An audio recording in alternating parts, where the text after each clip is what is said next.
Ce jeune Palestinien a été tué à Jérusalem, qui est complètement sous contrôle israélien, y compris dans sa partie est, qui est illégalement annexée par Israël. Et donc Israël dit qu'elle mènera enquête. Nous regardons dans le passé ce qui s'est passé. Ce n'est pas le premier Palestinien tué, ce n'est pas le premier enfant palestinien tué. Jamais personne n'a été considéré responsable, jugé comme tel par la puissance occupante, et nous verrons si ce cas-là fera exception. C'est un rappel, encore une fois, de cette occupation qui se poursuit avec son lot de morts palestiniens. Ce dernier est cet enfant palestinien, Mohamed Abou Zuhair, qui a aussi un nom et qui a 15 ans, 16 ans d'âge, et nous espérons que les responsables seront jugés. Est-ce que pour vous, est-ce qu'il s'agit Nous demandons pour cela une enquête internationale. Nous demandons une enquête internationale parce que nous ne faisons pas confiance à la puissance occupante pour remettre les responsables devant la justice. Est-ce que pour vous, il s'agit clairement d'un acte de représailles après l'assassinat des 3 jeunes Israéliens ? On fait très attention au langage. Vous savez, si on dit acte de vengeance, acte de représailles, c'est comme si la violence n'avait commencé qu'avec la mort de 3 Israéliens.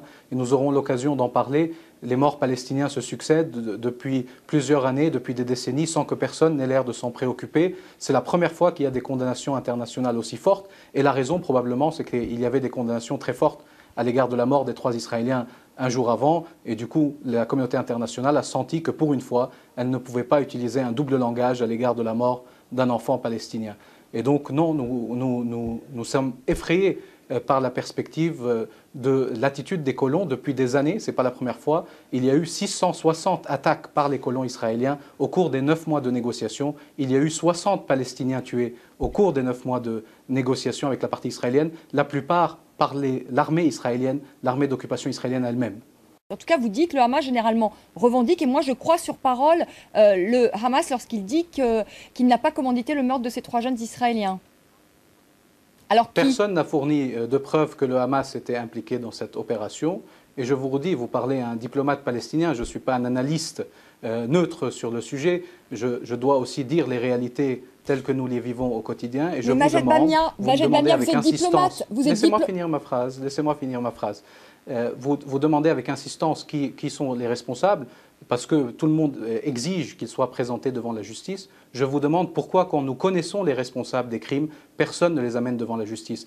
Le président palestinien était très clair sur la mort des Israéliens qui étaient présents illégalement sur notre sol.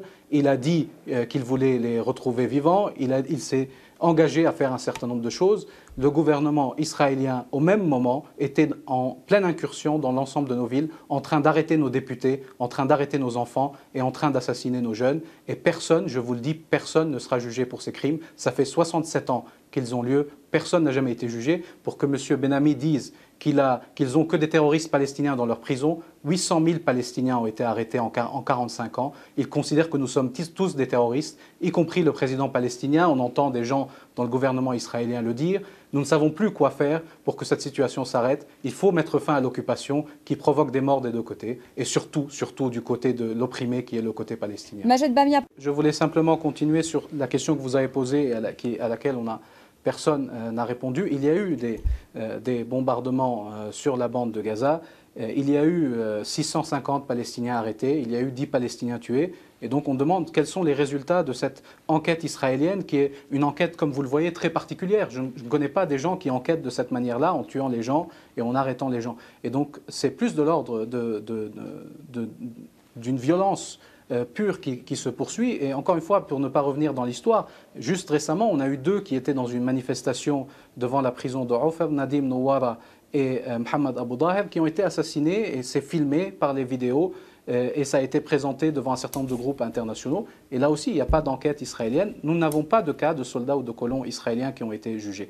Et donc, les opérations continuent, mais il manque des cibles à la partie israélienne. Je pense qu'avec tout ce qu'ils ont déjà fait, ils ne savent plus où taper ou quoi faire.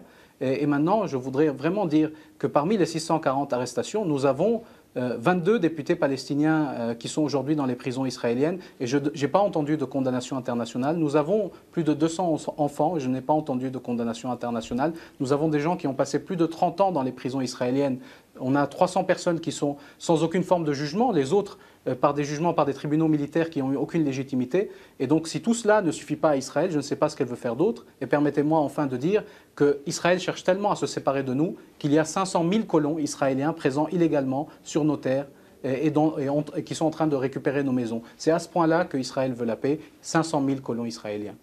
Mais Michel Benami, vous avez entendu Majed Bamia, il va peut-être vous répondre.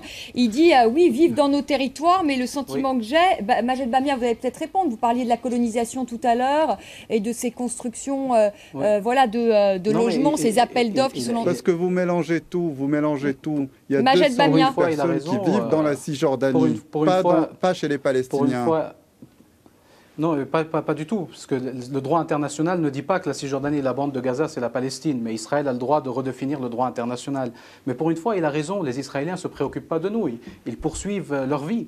C'est nous qui n'arrivons pas à poursuivre nos vies, parce qu'il y a les colons qui nous agressent quotidiennement. C'est nous qui avons une armée d'occupation dans chacune de nos villes. C'est nous qui avons des centaines de maisons détruites par année en raison de l'occupation israélienne. Bien sûr que pour eux, nous sommes une épine. Et pour nous, c'est eux notre cauchemar permanent.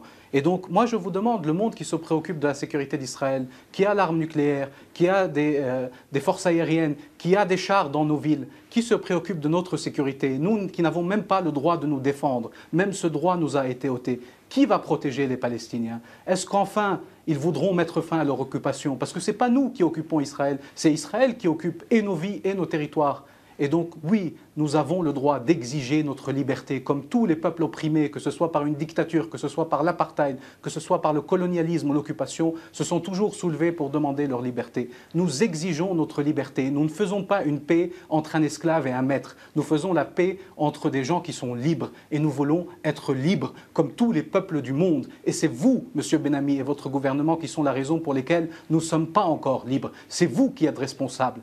Alors, cessez de nous rendre comme des esclaves, cessez d'être les maîtres dans nos villes et nos villages, et à ce moment-là, on pourra tous les deux vivre en paix et en sécurité sur la base du droit international qui est dans tous les conflits celui qui détermine qui a tort et qui a raison, et l'oppresseur a toujours tort. L'oppression est toujours une faute, est toujours quelque chose de grave, et la communauté internationale ferait mieux de protéger les opprimés cette fois-ci.